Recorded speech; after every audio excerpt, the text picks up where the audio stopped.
That should be on there. Okay, we're recording. All right, so now we're recording, and I just wanted to go ahead and say I was wrong. I was wrong. Well, so they're interest rates are not going to happen. Well, everything changed on Friday. It was like the jobs report came out early in the morning, and it was still like high. And then boom, right after Silicon Valley Bank, next day, another bank. And this is, I guess we didn't expect banks to be collapsing, but this was a consequence of the high rates. exactly. I mean, I know Norm and I were on the phone all weekend, and I mean, I have people that are in the industry working at, I mean, my roommate is a part of Signature Bank. And he was literally at the grocery store. Friday kind of started talking about it. He's like, I'm not sure what's happening. And then nothing happened over the weekend. Then on Sunday, he was at the grocery store. As I was getting ready to go to the movies, I'm walking back. He's walking in with the groceries. Like, hey, I just lost my job. Damn. He's like, they called me in line at the grocery store saying, yo, pack your shit up, bring your laptop in on Monday. And then I go to the movies, I come out of the movies like, we're getting bailed out. He's like, I got a job. I don't know. He's like, dude, and this has been such a roller coaster because I'm seeing he's on the calls with the executives. So I get to listen in on the internal phone calls of what's going on. And give us the inside scoop. The inside scoop? Do you want to know what the inside scoop is? They don't know what the fuck's going on. They don't know what's going on. There's a new CEO that got hired. He held a meeting on Monday. His higher ups, because he basically does like forensic analysis and make sure that there's no terrorism or money laundering and shit like that. That's what he does. His higher ups didn't know about that meeting on Monday with the new CEO. So he had a meeting on Wednesday, and they're basically telling him, dust off your resumes. More than likely, we're going to get purchased. So I think Fifth Third is going to be purchasing them. Got it. But like, they don't know what's going on. So then his higher ups are like, so you were in the meeting on Monday, tell us what's going on. So he's informing these people, his higher ups, about what's going on. And it just seems like a roundabout circle that they don't know what's going on. I also had another friend. I have another friend that works for First Republic Bank. She is like an admin for one of the people that bring in like the biggest trust fund, the biggest what's the word I'm looking for? Humanitarian efforts. And she like charitable works and stuff like that's the money that the person that she works directly underneath. That's what they do. They don't know what's going on. They're working over the weekend. They're being told they're fine. She's never worked in the weekend. I've been told this week that she's been in the office since 6 a.m. every day. They don't know what the hell's going on. And I heard, that JP Morgan was giving them a $72 billion loan, right, Norm? Mm-hmm. And that's happening. And today was reported that they're actually probably going to be acquired as well. They're preparing for that. She still doesn't know what's going on. They don't know what's going on. Internally, they're telling them everything is all, business as usual. But these people that are working at these banks, they don't know what the hell's going on. No, they don't. The professionals don't even know why this. The professionals, don't know shit. Well, it's kind of like now they're seeing all, like Bullsh has said, it's like the higher rate stuff. It's starting to boil up now, right? And so guys that, especially like even CEOs didn't know. Even CEOs at First Republic, or not First Republic, SVB didn't know that what was going on. The CEO didn't know. They didn't even have a CRO, the risk officer. So imagine you have $200 billion in deposits, and you haven't had a risk officer since April of 22. April. She left in April.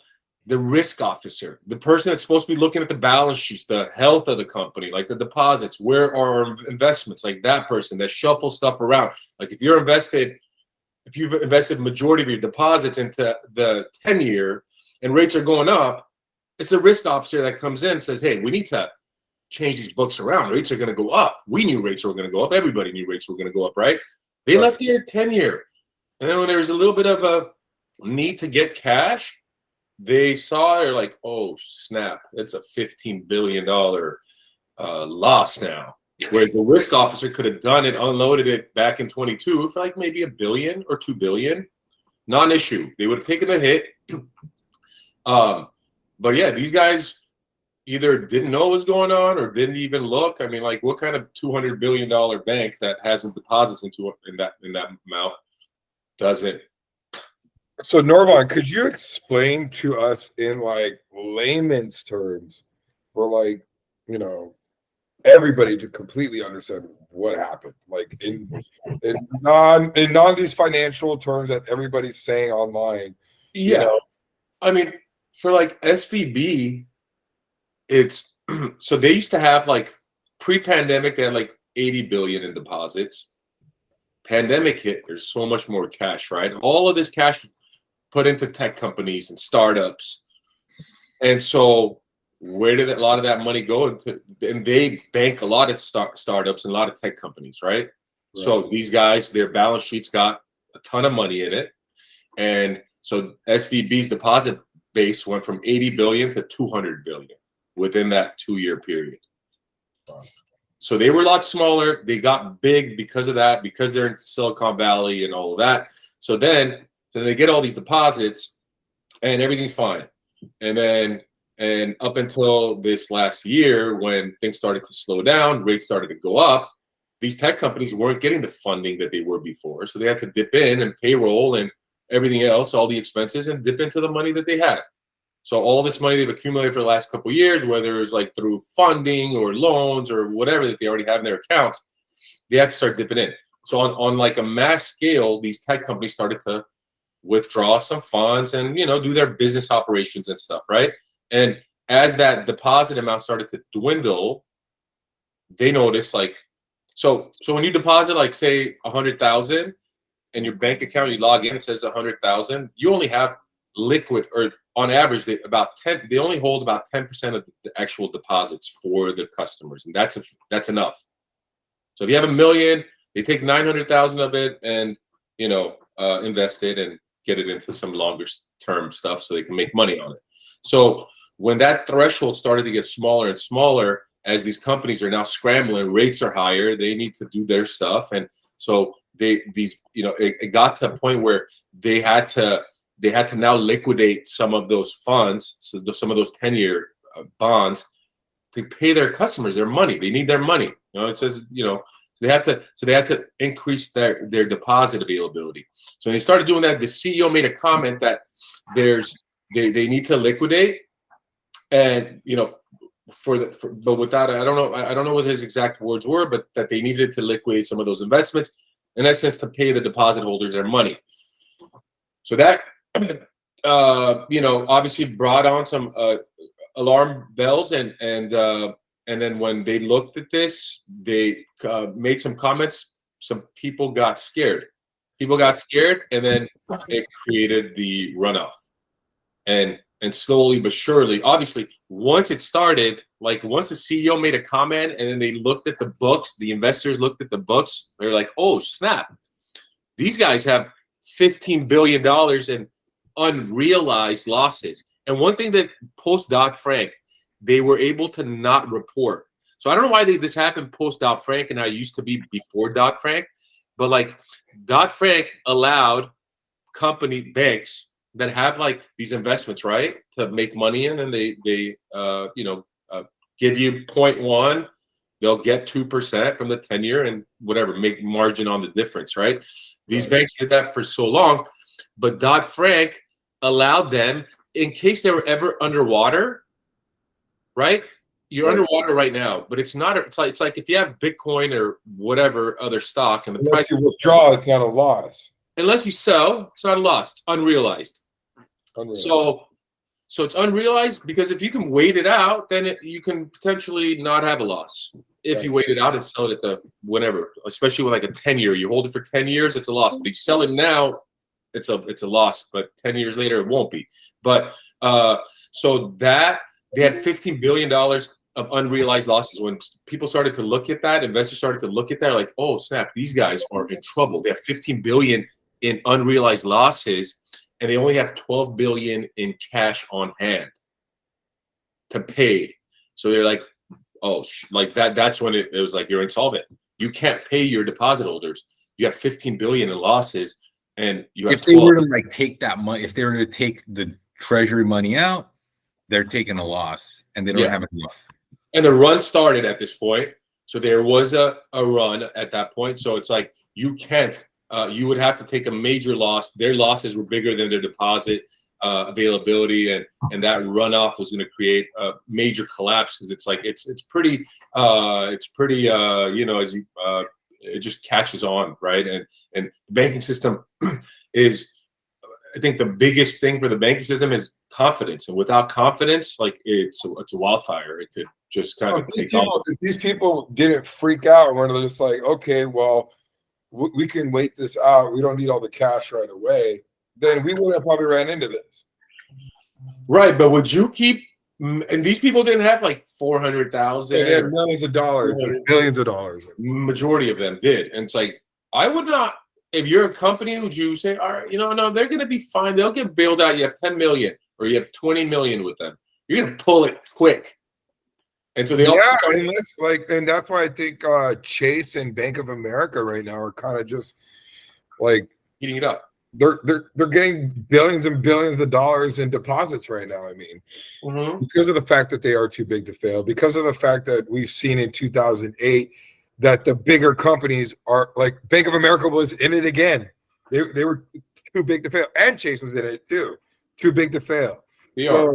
So the sentiment, I think, of this country is like, you know, with only a couple different banks that we know that are basically the backbone of America, that the government will never let fail, they're going to stick with those people. They're going to rock with them.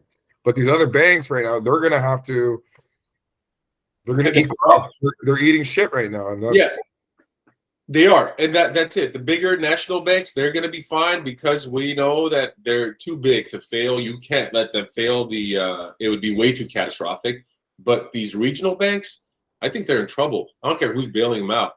If you had money, you still have that kind of money at one of these banks, would you leave it there, or would you move it to Chase? No, I mean, unless it was like $250,000, because obviously that's the FDIC insured money, then. No, I wouldn't leave it in there. Yeah. But if I only had 250 grand or 100 grand. But like, yeah, even if you have 500 at these banks, you wouldn't. Why would you risk 250 of it? Ooh, so on that note, I have a little bit of queso, a little bit of cheese. So this whole bailout, right, that they're talking about, like how these depositors are going to be okay, blah, blah, blah, blah. So what's happening with that is, from what I've heard inside of stores at another bank, is that the deposit holders are insured. They're not going to lose their money, but they can only withdraw up to $20,000 in cash right now. And if they want the rest of the cash, they're going to get a government insured check up to whatever their amount is. And the government has up to a year to make good on it. So they're not going to get all their cash right away. But let's just say if they leave it in there and they start wire transferring it out, that's different.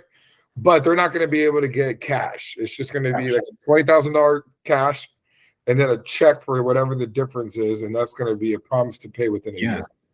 Which they're not even talking about it now. They don't have cash. Yeah. No, it's all numbers in a computer. There's no actual cash.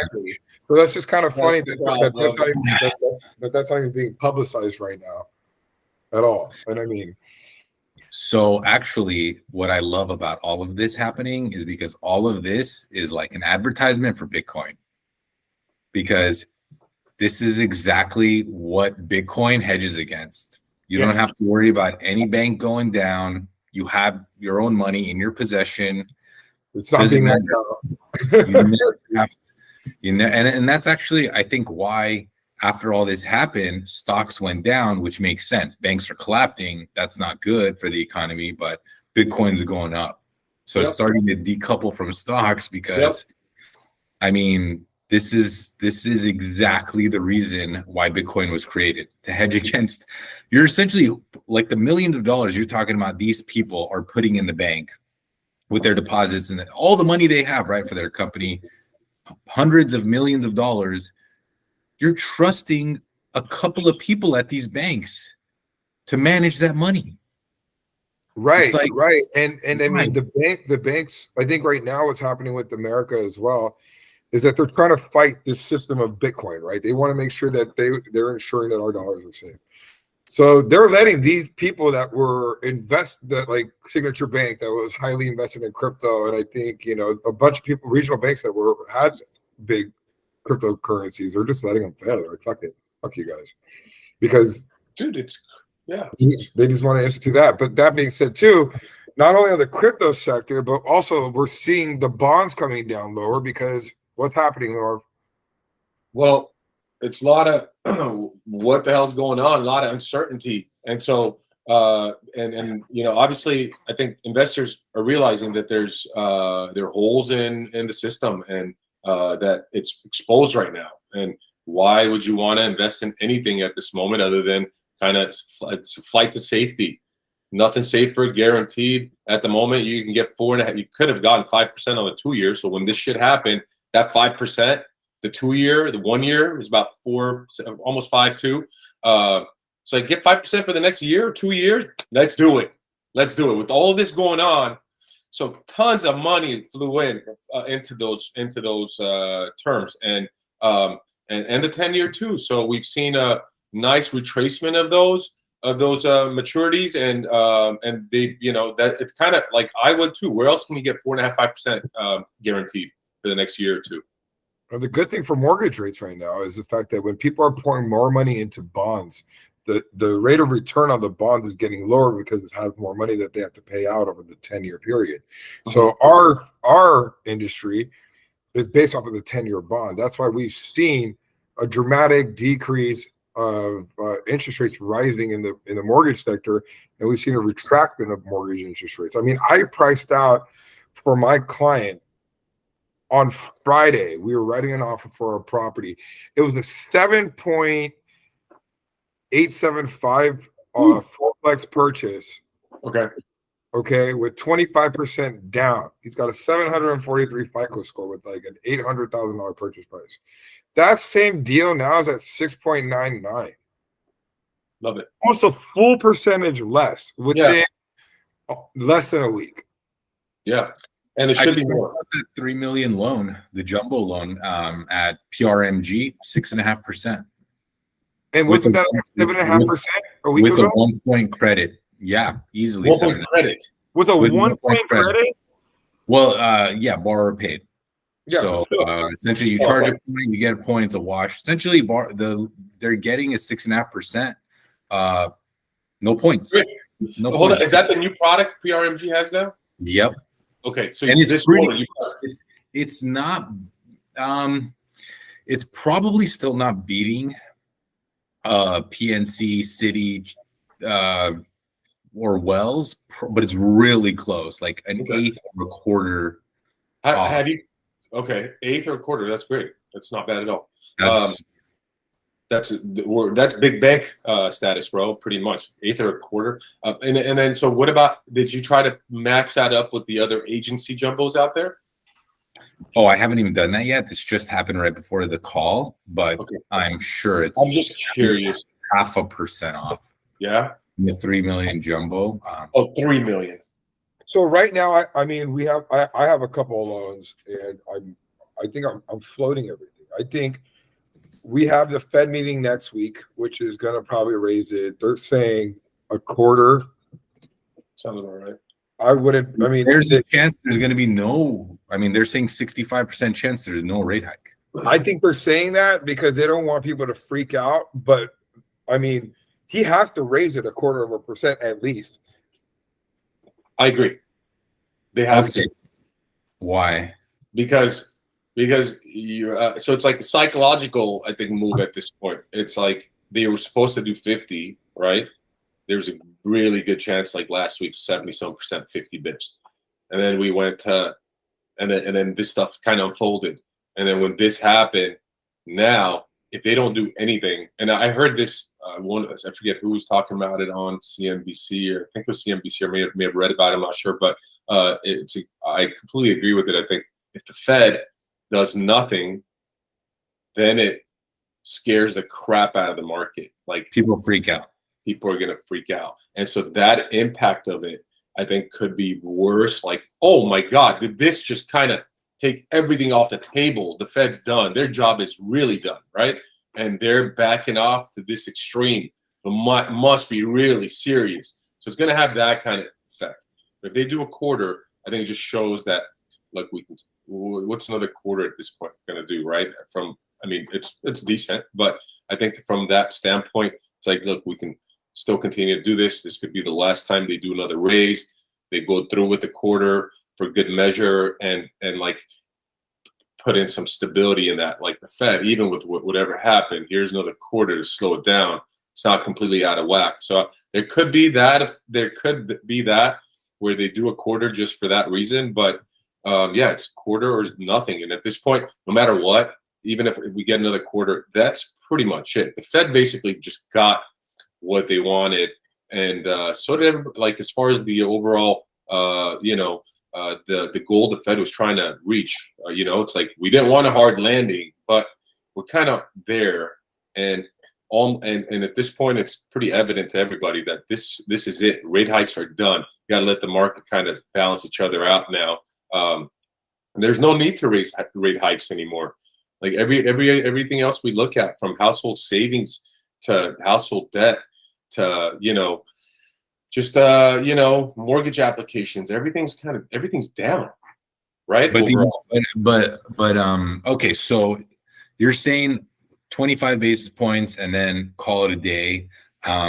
What if inflation doesn't come down to 2%? I don't think inflation will ever go down to 2% again. Personally, I think we'll probably 4%. Hot take alert. I know, right? That's my hot take. The Yeah. reason why is because I think what we have to get used to is this new normal, right? We've printed out way too much money. We continue to print out more money. There's more bills right now currently on the House floor for even more money to be spent. The way that we spend is just ridiculous. If we get 4%, I think we're lucky. The housing market right now is kind of showing us that these prices are kind of like a new normal. Norv was over here showing screenshots of people still overbidding on houses. Still. Yeah. Well, was that in anticipation of this collapse and rates coming down, or was that just? No, that's just been, I think it was like over the last couple weeks, 2-3 weeks, including one of my deals and a couple other people. So I posted that like, look, Simi Valley, and 2,000 square foot 4-bedroom house, and it got hit the market, and it got about multiple offers within days, all cash. We were 120,000 over asking, no contingencies, didn't even get a backup or a counter, and there were others that came in all cash on it. So that's Simi Valley. Valencia is kind of like that too. More so Simi Valley, but then Glendale, Burbank, like all Whittier. I lost a deal in Whittier last month. Pasadena's hot. Glendale, Burbank are really hot. But some of these like desired areas are, no matter what interest rates are, inventories are just gonna be low. And Inventory is the problem. Yeah. Well, it just depends on the area, right? So I think right now with these tech areas, if you're looking like in Austin, Texas, Seattle, San Francisco, like San Jose, San Diego. San Diego even. I like San Diego. He's been looking to buy last 2 years. He's like, I talked to him last night, actually 2 days ago. He has been looking for 2 years. He was an old client of mine, moved to Texas, moved back to San Diego, and then he moved back this last year, but he's been looking very aggressively for the last year. But obviously San Diego was hot too. And what he was trying to get was like 1.3. Right. 1.3 million. And then so I talked to him just 2 days ago, and he's like, yeah, homes that are going for 1.3 are going for 1.1 now. Yeah. I have friends. Exactly the same thing. I have friends that are on that have been on the fence, watching it, going to open houses in San Diego, and they were stating that there was a lot of young couples that had money from tech that had no kids that were out there overbidding on these condos in the 700, 800, $900,000 range when the money was flowing. when money was good. But now it's stagnant. It's going down right now in San Diego because a lot of these tech bros Got to go back to work. got to go back to work. Not only that, I mean, they might have lost their jobs, stuff like that as well because of all this. So tech areas, if you're looking in those, definitely probably a great opportunity to prime buy right now. But if you're looking in Orange County, if you're looking in Los Angeles County, it ain't it right now. I'm seeing a lot of stuff come on market, but the thing is, what I'm seeing in Orange County is that these sellers, they don't give a shit. They're down to fucking wait it out. They're like, you know what, I'll get my price. And they might have to go 50. I mean, honestly, I don't know. I mean, we're going to start going to war again out here, but I'm seeing a lot more listings come up within my neighborhood in Newport Beach, which is the area is not like $5-6 million homes where I live. It's between like 1.7 to 3 million to 4 million within a half-mile radius. I've seen 5 houses hit the market. 2 houses are still in remodel phase right now. And this was within the past week and a half. Insane. But Right these back. people, they have the money. They can wait this shit out.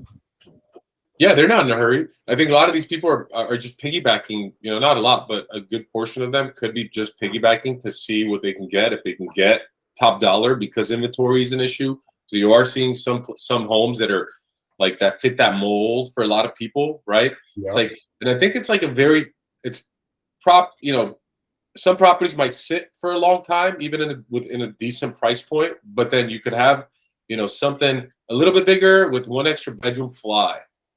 Just it seems like it's a game of chicken. Like I know realtors out here that are literally door knocking saying, if I could get you X amount of price on the house, would you sell? And they're like, fuck it, it doesn't hurt to see. Yeah.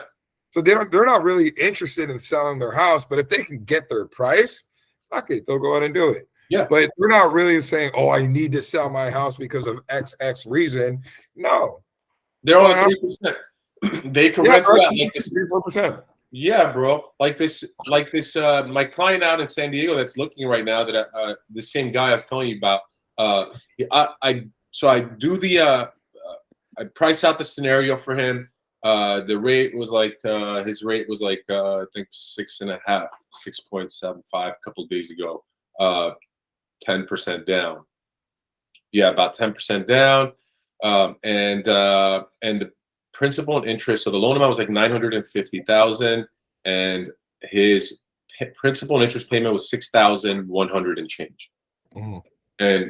And he's like, oh, so I give him the numbers, and he's like, you know, usually like these days you talk to a lot of people, and they're like, oh wow, you know, so what's the rate? Like 6,000. He's like, oh, that's not bad. Yeah. He's like, I'm paying $5,200 in rent. Yeah, that's another thing. Rental prices are so sky high. Yeah, so he's got a decent house, similar house out there. He's paying $5,200 in rent for. He's gonna go from $5,200 to $6,100 PI, pay taxes. So it's like another $2,000 for him to own his own home. Yeah, $2K. He can afford. I mean, he's a pretty good high earning individual. So he can, like, $2,000 for him to have his own. It's like, all right, you know, it's not that bad. Yeah. I mean, makes sense. Rents are crazy. With all this news, let's say factor in a 25 basis point hike. So what's the new kind of mortgage rate prediction for the next 6 months, 12 months? What happens? I say 6 months, we'll probably see 5.875 be a kind of like a new normal. Under 6, I like percentage point. 5.875 to 6%, kind of like the new normal. Yeah, because we were at 6.875 and 7% over a week and a half ago, a week ago, and now I'm pricing stuff out like, you know, 6.25, 6.375. So I think with the rate hike that's going to come, I still think we still haven't seen everything yet. Foreign companies are now going down. right? Credit Suisse just got a $52 billion bailout by the Swedish bank. I think more money is coming into the bond market from overseas now, not only just within our country. I think overseas, and the trend is usually when we have a weaker dollar, foreign interest likes to come in and purchase real estate or bonds as well. Is that what you see too, Norm? Mm-hmm.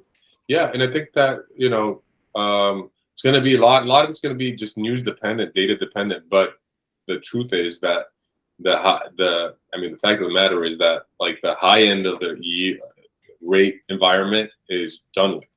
Like we're just going to pretty much trend lower at this point, just kind of zigzagging, lower, and like Robbie said, I see we could potentially in 6 months be anywhere within, from what Robbie said, to even maybe possibly 5%, because I think it's going to be critical for us to hit that like mark, whatever that mark is, and I think it's actually like 4.75 to 5% is the. I want to be optimistic like that too, as well. And that needs to happen, though. That needs to happen, and it probably will. Maybe not. I don't know if it'll happen in the next few months, 6 months, but maybe within the 9 months or a year from now, we're there.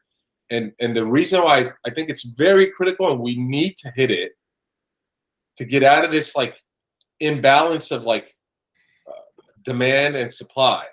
It's like demand's going to be there, but supply needs to tick up, and the only way supply ticks up is if rates go lower and there's so many people that obviously need a house. There's a lot of people that want a new house or have to upgrade or downgrade, and there's all of these people just been sitting still, not doing anything, and I think that like the environment now looks like it's likely for bond prices to go lower and kind of the Fed being done with what they're doing. So I think rates could, and when they get to that 4.75-5% range is where I think is going to get people more comfortable listing their house, selling it, contingent upon them getting another house at 5% or 4.75. And that difference between this mortgage payment and that mortgage payment isn't going to be that big anymore. So the willingness of people to absorb that, well, you're not going to absorb it at 6.5. No, we saw that. That's exactly what we're seeing right now. People don't want to go ahead and do that. Yeah, it's like a $2,500-$3,000 difference just with the higher rate, and then you have the increase in the loan amount. So it just doesn't make any sense. But at 4.75 to 5%, I think that 4.75-5% is a great rate. Just historically, overall. 1,000%. Overall, it's a healthy rate. 3% is not healthy. That's free money. We're not going to see that again. We're not going to see 3%. No. So anybody that's listening to this, get that shit out of your head. That's all. Yeah, it was a one-time thing, and I have clients. I told them I would slap them if they refinance their houses. I would go over to their house and slap them. I got somebody at 1.99. Are you kidding me? Yeah. A 1.99 VA loan. I would drive down their house and slap them. Yeah, you don't touch those. That's why HELOCs. Now they're gonna go get a HELOC. HELOC rates will come down too. Yeah, I mean those were like I did when those were like 9-10% a month ago, 2 months ago. 13% even too. 13%. Yeah. Well, 13% was I had that too, but that doesn't even like in California, it's not even legal. They can't even give you the 13%, so you couldn't get it. Yeah, because it's over the maximum, whatever. So I think we'll see a lot more HELOCs. I got one in the process right now. But I guess you're right. Unless there's another pandemic, you're not going to see 2.75 or. Yeah. And if it's listening here, if you want to request for a home equity line of credit from me, and if it's under $200,000, go to your bank. Get out of here. I don't want to touch it. It's got to be 200, and that's what most people want. Oh, well, you know what? You can make a really easy 1250 off of HomePoint. Yeah, I did one through HomePoint. I did one recently. Yeah, I did one through them recently, and they just cut me a quick check. That's awesome. It was for a $35,000 HELOC for a friend of mine, and but was it done in like 7 days? It was so quick. I didn't have to do anything. I just gave him a link for the application. He filled it out, got his money within 7 days. Yeah, they said there's no underwriter. Yeah, they said there's no underwriter. It's just like a computer. You can even do a bank statement loan. They just calculate. It links your bank account. For example, if you're getting a bank statement HELOC, it just links your bank account through Plate or whatever. It calculates the deposits. No underwriter or anything. It's like all ChatGPT-4. That's what it is. It's ChatGPT HELOC. Yeah, it's a ChatGPT HELOC. So ChatGPT is taking over underwriting. Yeah, exactly. Hold you don't on. need a human. Oh, by the way, you guys need to watch the South Park on the ChatGPT. By the way, it was great. Oh my God, yes. But yeah, so I mean, predictions of the market going lower. What do you guys think? Stock market? No, the housing market. Oh, housing market. Prices, price predictions. What do you think? Higher or lower? And Depends where. That's very true. Let's say most of our people are in Los Angeles and Orange County. Forget about it. Not going to happen, right? No. Yeah, that's what I'm thinking. And here's the thing: like, say, what if you're that guy that's thinking there's gonna be, and I'm gonna wait. Let's say I'm that guy. I'm like, you know what? No, I don't want to buy right now. I think there's gonna be a little bit of a price adjustment. I'm gonna wait. All right, sir. What percentage are you looking to get a deal? Like potentially, what percentage? Like 10%. Okay, you want 10% discount, like 10% discount. Like say $1 million home, he wants to buy it for. He's like, no, I want 900. All right, so your 900 for that to get there.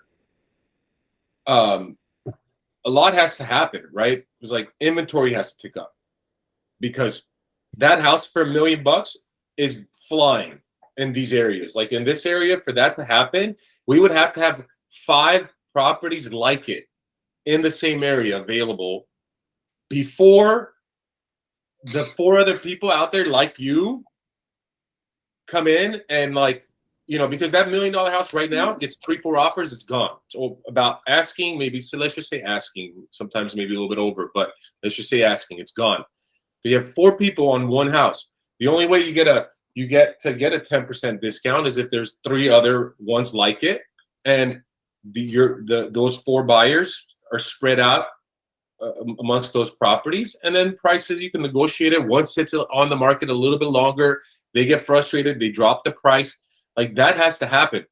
So, but like that's not going to happen until rates are lower.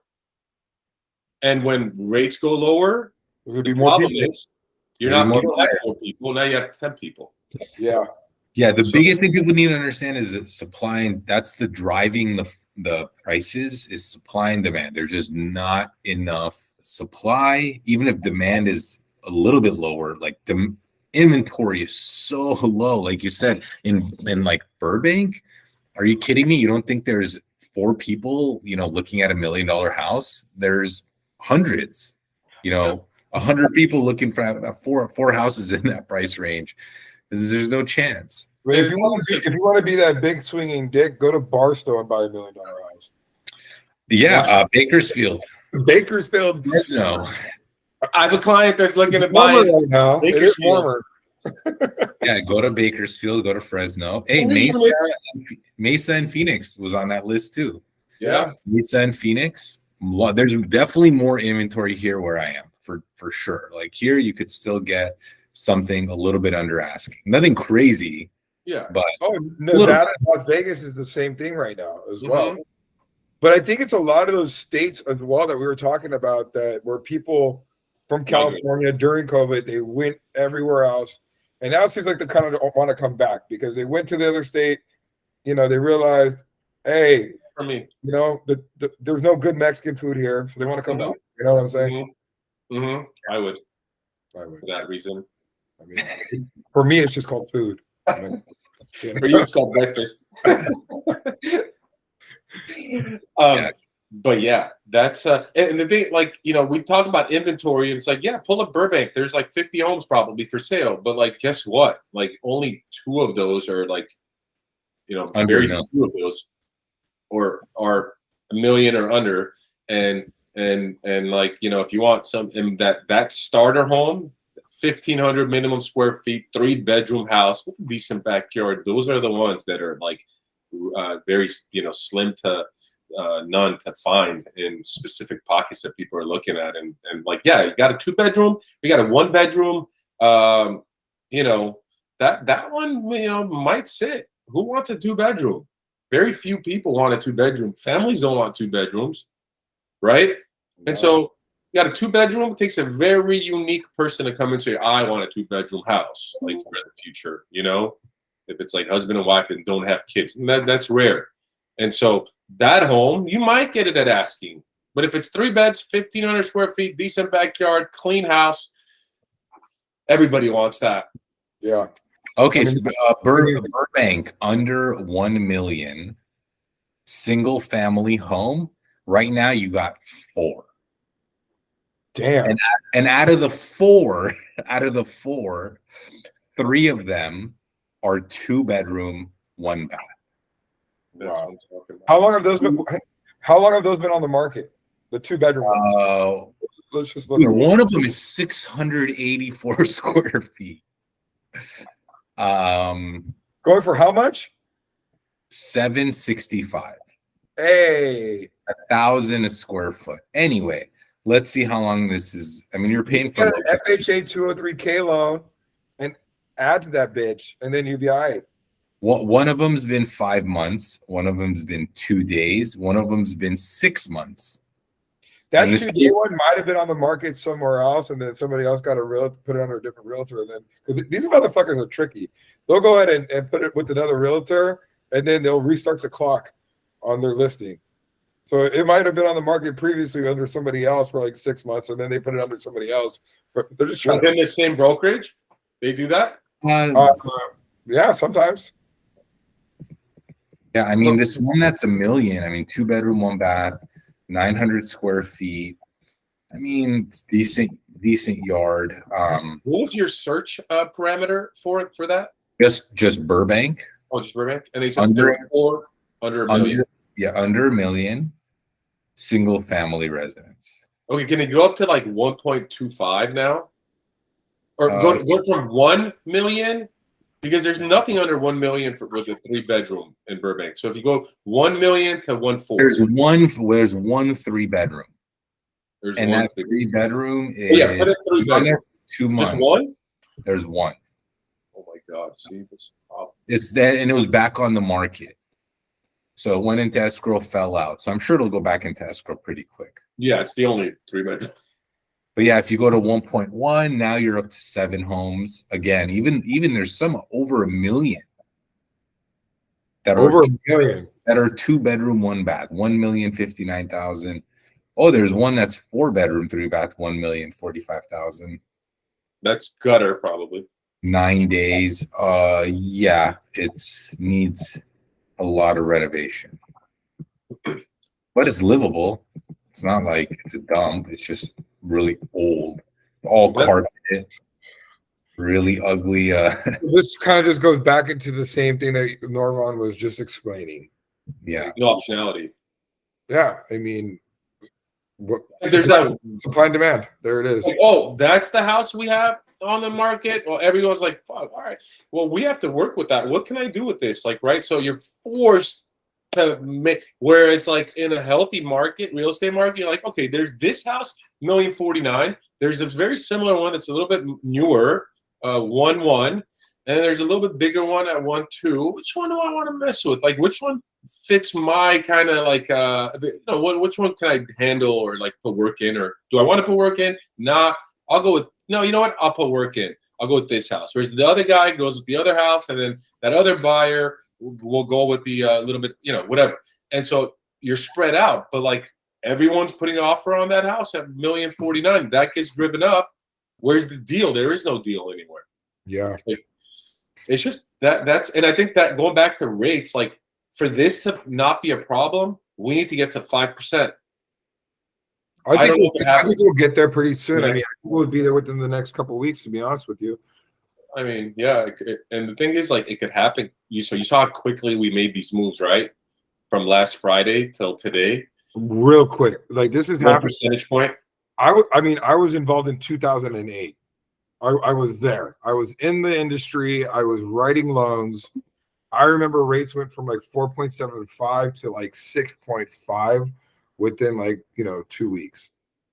This is happening even faster. We've seen almost a That was before the car. within the 3 days. Yeah. So like 4.75 was the normal.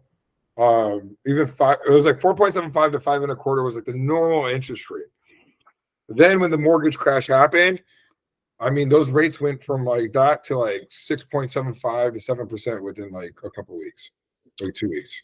So, but here's the thing: they came down a lot too. After shortly that. after. yeah, but it took some time after that. But also too, I mean, we were going through something that was Years. never going to happen again.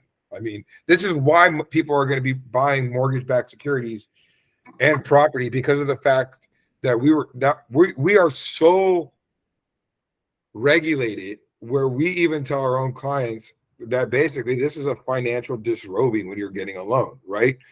Like, it's super hard to get a loan these days, no matter what. I mean, it's, for us, we're used to it because that's our normal daily life.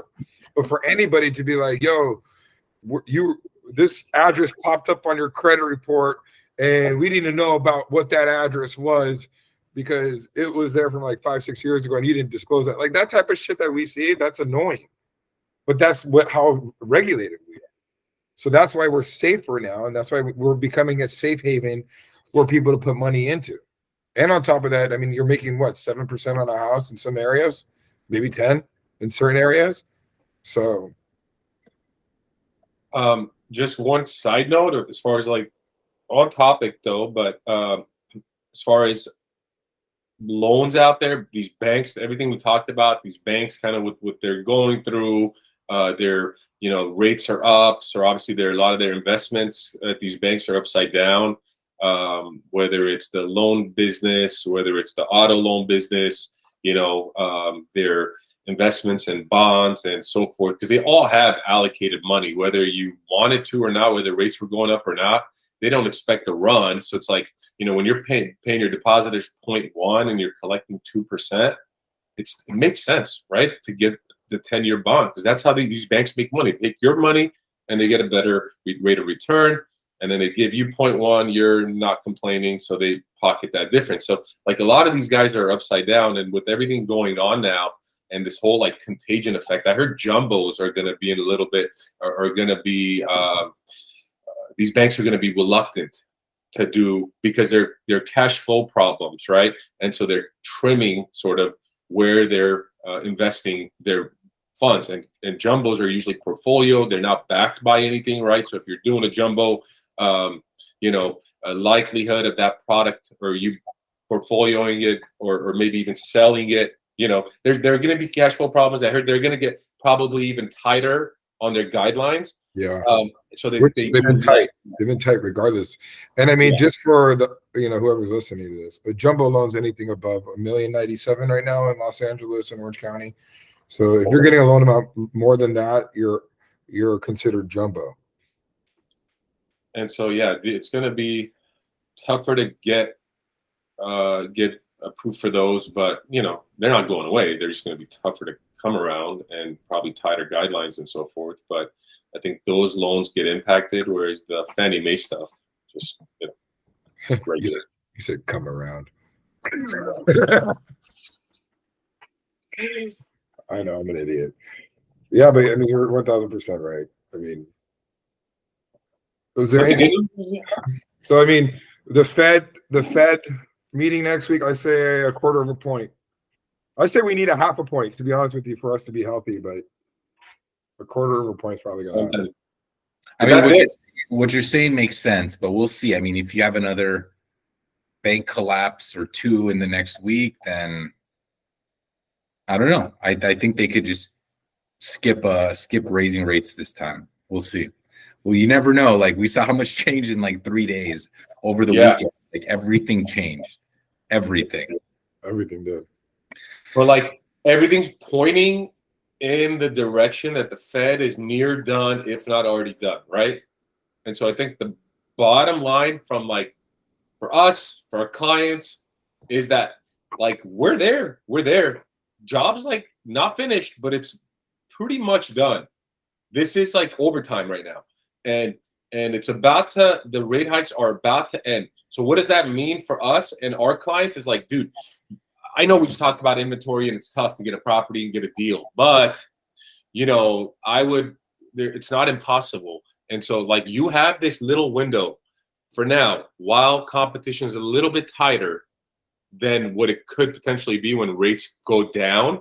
Like you have an opportunity, get something, for a decent price. Because once rates go down, and even if the inventory ticks up a little bit, it's going to be a while until there's a balance there. And so you're going to be paying more for that property. So it's like, get that, then you'll refi to a lower rate, and you could potentially put yourself in a win-win situation. It's hard to do, but. And I always say this, unfortunately, the public always reacts 90 days after all this shit happens. So everybody's going to be reacting 90 days after all this shit right now. So if you're on the fence, get your ass off the fence. Go do something about it right now, because if not, you're going to be competing with everybody in the summertime. So that window that I was talking about is here. It's right now. You could probably still make a deal if you go in at all asking price, but you could probably still get some closing costs paid for, something to offset something, and then refinance later. But like, don't waste the opportunity that's actually right here, right now, because 3 months from now, you are going to compete with John and Sally. You know what I'm saying? And you're going to be back to where we were last year, overbidding for shit. Yeah. That's not going away. It's like everyone wanted to wait for the crash, and like, but how do you have a crash without inventory? You don't. You can. And we're never going to get that. There's, I think, like over 50%. There's over 50% equity in homes on average. Yeah, and no one's in a rush to sell at a low price and give up that profit. Yeah. Oh, there was some good news about home builders, though. I guess home builders are starting to get money again, which that means in 10 years from now you could buy a house. It'll be a while. Guys, check this out. As of February 2020, as of last month, how many active listings in the U.S.? As of February 2020 last year? Right at this last month, February 2023. In the whole United States? In the whole United States. Probably like 3,300. 1 million.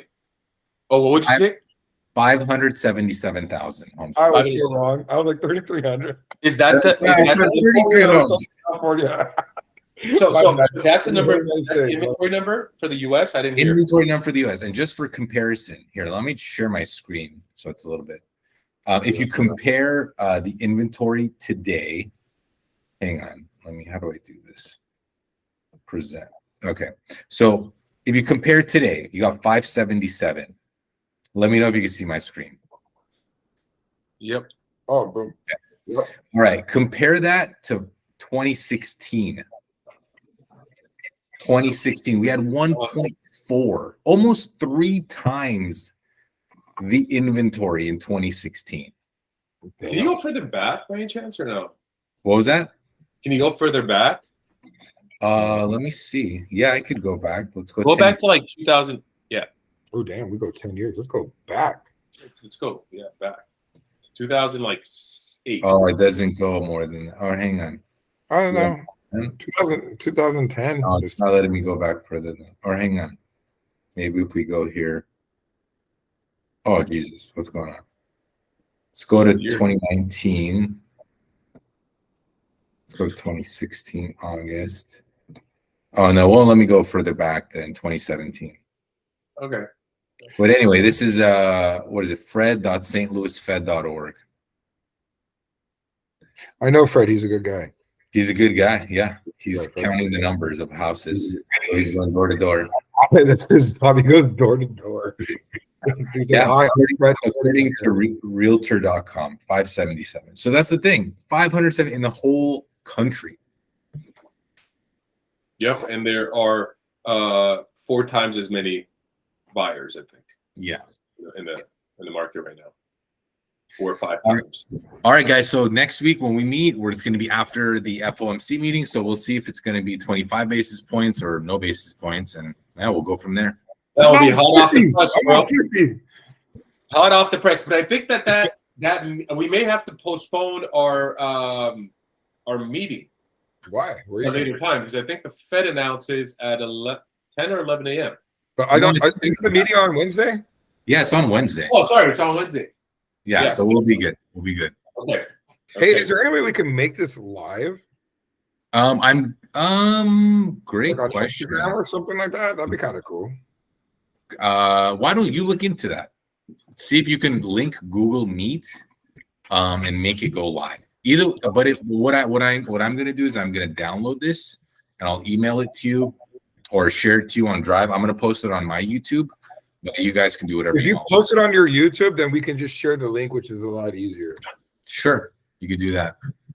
Yeah, That 'cause works. that's like We way just better. need to come up with a let me stop the recording.